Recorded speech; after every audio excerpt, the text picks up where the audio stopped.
Subscribe now. Am I the asshole for hitting my boyfriend after what he did?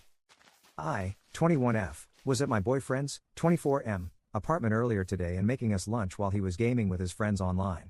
He has this alarm that reminds him to move his car, to avoid parking tickets. I don't know if this is just a European thing. The alarm kept going off every few minutes, really loud, and he kept ignoring it.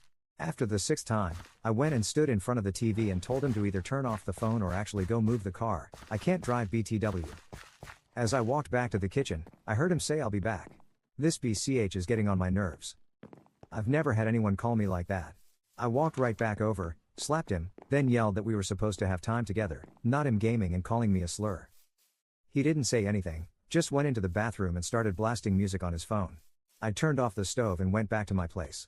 That was about 4 hours ago. We haven't messaged or spoken since. He is my first boyfriend, so I really don't know what to do. Was I the asshole? My dad always raised me to never take crap from people, but that was more about school bullies. Subscribe now. Am I the asshole for telling a guy to shut up during a job interview? I was interviewing this guy for a very good software engineering position. He passed the first round, and both I and everyone involved in the second round really liked his resume and experience. On paper, he had everything we were looking for, and honestly, this looked like a life-changing opportunity for him. Then he shows up, very serious and not smiling at all. I'm used to that in tech interviews, and I understand it can be an intimidating environment. We did a round of introductions, and then he opened the interview by saying, "Let me tell you a little bit about myself." We said, "Okay, go for it." He started talking about his personal and professional background. After about 3 minutes, I jumped in to ask a follow-up question based on something he mentioned. He replied, "I will answer, just give me a moment," and continued talking. A coworker jumped in with another question, and he said the same thing to her. At this point, we were kind of looking at each other, but decided to let him continue and give him the benefit of the doubt. But after more than 5 minutes, I jumped in again with another question. I had to talk over him to do it.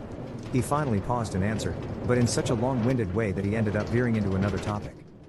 My coworker asked another question, and the same thing happened. At this point, I was ready to end the interview. I tried to politely wrap it up several times, but he was unable to read the room and just kept talking. I finally raised my voice slightly and said something like, "Thank you very much for sharing your background. In the interest of time, I'd like to ask if you have any questions for us. This is standard protocol and helps us prepare answers for future interviews."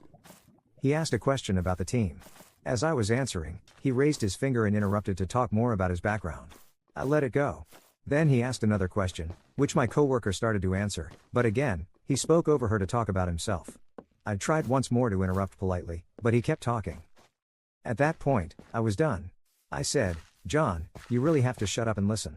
He was surprised, as was my coworker, but he finally stopped talking. I continued, "You walked into this room with a 99% chance of getting the job. Now that chance is 0. The only reason is because, in less than 15 minutes, you've demonstrated that you don't have the capacity to listen at all. So I'm telling you now, you're not getting the job. But if you take anything away from this interview, let it be this: no matter how good you are technically, if you can't listen, you'll never excel in this career." He apologized and said, "Can we start again?" I replied, "You had your chance. Best of luck in your future interviews. Make sure you listen." Looking back, I know I could have handled that differently, but I still feel bad for the guy. Subscribe now. Am I the asshole for silently changing my son's name after my brother and sister-in-law gave my nephew the name too? My wife and I had our son 4 months ago. We had a name chosen early in her pregnancy. We kept that name to ourselves, but my sister-in-law, married to my brother, found it out when she was still pregnant with my nephew, almost 7 months old. She never said how. She just told us she loved the name, congrats, and she couldn't wait to meet him. We assumed she snooped because she was not told. I even mentioned it to my brother and he said that his wife does like to browse through people's things like it was no biggie. Then when my nephew was born, they announced his name and it was the name we chose. First, middle and last name. My brother called right after my sister-in-law posted the announcement and he told me to keep quiet because his wife had a rough birth and she didn't need drama and he knew we might not like it, but she really wanted the name. Her reason? My brother and I have matching twin-like names and the sister-in-law wanted to connect our 2 boys by just giving them the same name so they were each other's namesake. My wife and I talked it over and we decided to pick a different name. But we'd pretend to keep the original name until there was 0 risk of sister-in-law changing my nephew's name. 6 months after a birth is harder to make a change in our state. We only started telling people the true name last week. My parents and sisters said it made sense. Friends and my in-laws understood why we did it. My brother told me I upset his wife by silently doing this shit and taking away her choice to match the boys. He told me it was a dick move. I told him his wife using the full name we chose was a dick move. I asked him if he considered how much tougher it would be with both boys enrolled in the same schools with the very same name. Not to mention banking, doctors, dental, all kinds of stuff. He told me plenty of people have the same name and it's not a big deal and it's harder to mix shit up now and we're just trying to gatekeep names. I think he's cray. So does my wife. She said he clearly doesn't want sis-in-law to be mad. But am I the asshole for what I did? Like, are we weird for thinking of this kind of stuff?